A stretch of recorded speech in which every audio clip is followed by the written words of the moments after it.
Newsflash, global warming doesn't just kill the fish or melt the ice caps, it's making you broke. We've basically been tossing trash out of our window without paying for any garbage collection. Now the garbage is catching on fire and it's flooding the streets. It's kind of like a New York City in the summer, that hot, stinky, wet garbage bags. But imagine if there's no garbage collector. How is it already making us broke? Things like your AC bill going way up, your home insurance doubling, and even a price of a latte. All of that stuff is just climate change hitting your wallet. And so there are 3 pieces to understand this. First, we're gonna look at those costs, what I'm gonna call the carbon premium. Then we're gonna look at what countries are doing, like a carbon tax. And then third, we're gonna look at the long-term solution in thinking about this green premium.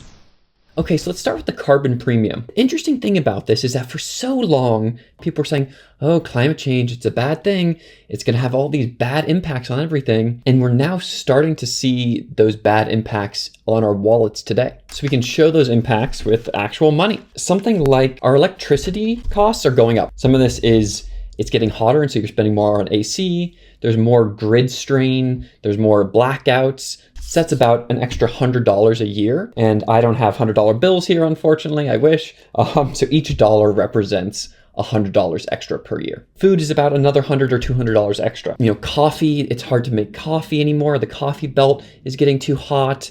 Corn prices, wheat prices, rice prices, those experience more droughts and more flooding. And so those costs go up. And so again, we're going to get maybe an extra $100 or $200 a year in food prices already. But the biggest ones are things like healthcare. And this is going to increase costs for people about $2,000 a year. And this is because the world's getting more dangerous. There's 250,000 excess deaths per year, more people in flood zones, more people in heat zones. So that's going to increase the costs of ER visits, but also just increase the cost of insurance. Okay, so healthcare and healthcare insurance is going up because we're starting to experience the impacts of climate. And the other thing that's going up very clearly in a place like California is something like home insurance. This is going up almost 2x, almost 100%, and it's going up about $2,000 a year. And this is because what was a 50-year flood is now a 5-year flood. If the rate of all these events like floods and wildfires doubles, then yeah, our home insurance has to double as well. And this is essentially a transition cost where we live on the coast, we live in these wildfire areas, and so we're gonna have to do managed retreat where the house is burned down, things flood, and then eventually we start moving to higher ground, to less hot ground. But in the meantime, the insurance costs double. And the crazy thing about this is that this doesn't even include overall mortality risk. I didn't even take into account just like people dying. There's some of that in this health insurance, but not much. The other thing this doesn't take into account is, biodiversity loss. Wild populations are down like 60% already. And so I'm not sure if you want to put a price tag on that. Obviously we haven't. So that's just a externality that we're dealing with. It will show up in terms of tourism for places like Brazil and Australia as the reefs and rainforests die.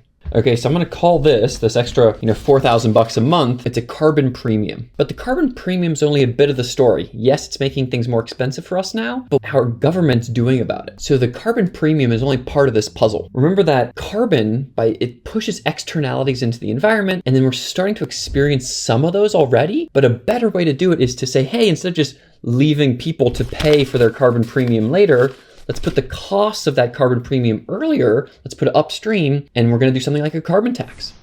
And so I wanna look at carbon taxes now. And the crazy thing about this is, in my mind, I was like, oh, no one actually does a carbon tax. That's wrong. Lots of places already have carbon taxes. And so first, we're gonna hear from our boy Elon talking about why we would want a carbon tax. In order to change from a fossil fuel economy to kind of like a solar, wind, battery economy, a hell of a lot of batteries are needed. My top recommendation, honestly, would be just to have a carbon tax. The economy works great. Prices and money are just information. If the price is wrong, the economy doesn't do the right thing. So we got basically an unpriced externality in the carbon concentration in the oceans and atmosphere. It's kind of like not paying for garbage removal or something. Like, okay, everyone's going to throw garbage in the street. There's a little bit of like, okay, garbage removal isn't free. You've got to pay a little bit for this. And because we're not paying for the CO2 capacity of the oceans and atmosphere, we have what in economics is called an unpriced externality. So the market is unable to respond to an unpriced externality. If we just put a price on it, the market will react in a sensible way. And it's not like we shouldn't have carbon generating things. Should be a price on this stuff.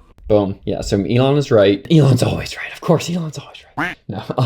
Yeah, if we put the right signals in place and we price these carbon tax, then we don't need to pay the carbon premium later. And by using a carbon tax, it actually prices the externality where it lies with the fossil fuel companies instead of much later with the humans that are impacted with their home insurance and health insurance. And so here's the crazy thing. Lots of places already have carbon taxes. So these are all these different places in the world that have carbon taxes. My state of California has one. Most of Europe has this emissions trading scheme, a whole carbon tax thing. Canada just started theirs. China, who you'd think, oh, they're the big coal people. They've started a carbon tax too. So pretty much everybody except the US, Russia, India, and the Middle East have a carbon tax. And you can see the prices here. So the black is this EU emissions trading scheme. And so yeah, it's about, 50 to 100 pounds per ton of CO2. That's the price of how much pain an average ton of CO2 puts onto the world. Great, we should charge it upfront. And you can see other places here. Here's China. They just started their carbon tax, within the last 5 or so years. And this blue line is this regional greenhouse gas initiative. That's the Northeast, has a kind of a trading scheme themselves as well. These are mostly cap and trade carbon tax style systems. And these are great. We should not just pay a carbon premium later, we should pay the carbon tax upfront. And it's awesome that governments are doing this already.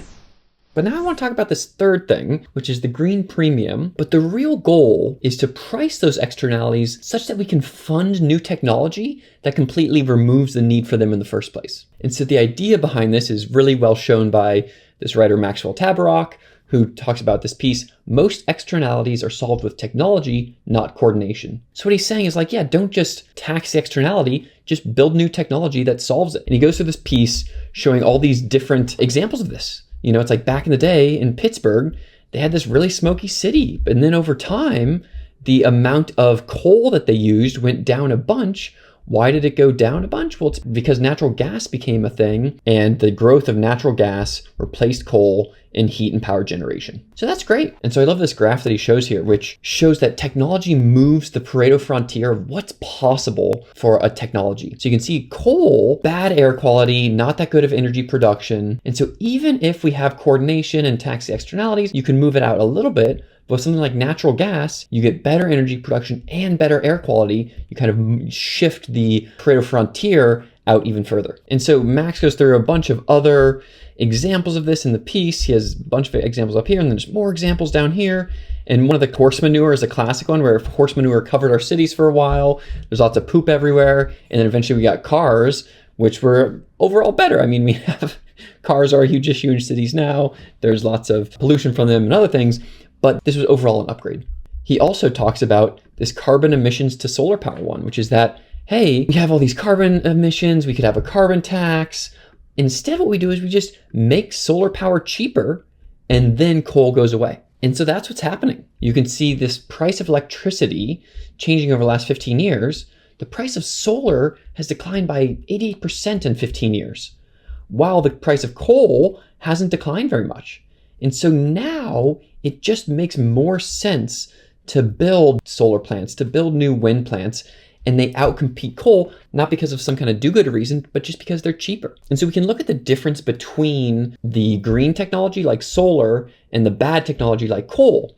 If solar's cheaper, that's great, but if it's not cheaper, if the green technology isn't cheaper, we call that a green premium. This is taken from Bill Gates' book, and you can see here's the green premium for beef. So you can see ground beef right now, $3.79 a pound, versus these plant-based alternatives are $5, almost $6 a pound.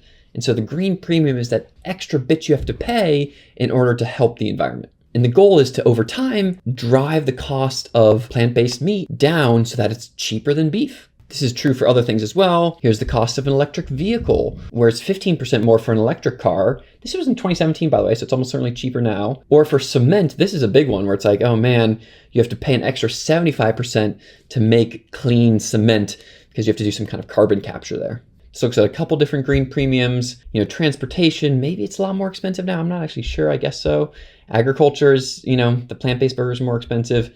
Cement, obviously, so much more, clean cement is way too expensive. The zero carbon electricity mix, we're very, very close to this with things like solar being cheaper than coal. And then buildings, something like a heat pump is cheaper than, normal furnace and AC. And so that's a great new technology that's already beaten the green premium. So yeah, I hope this helps you understand why we have a carbon premium now and how the costs of climate are beginning to fall onto normal humans. And then second, how awesome it is that all these, countries around the world do have carbon taxes. And then third, how the real goal of something like a carbon tax is to actually drive the green premium down to zero so that the green alternative is just the cheaper one.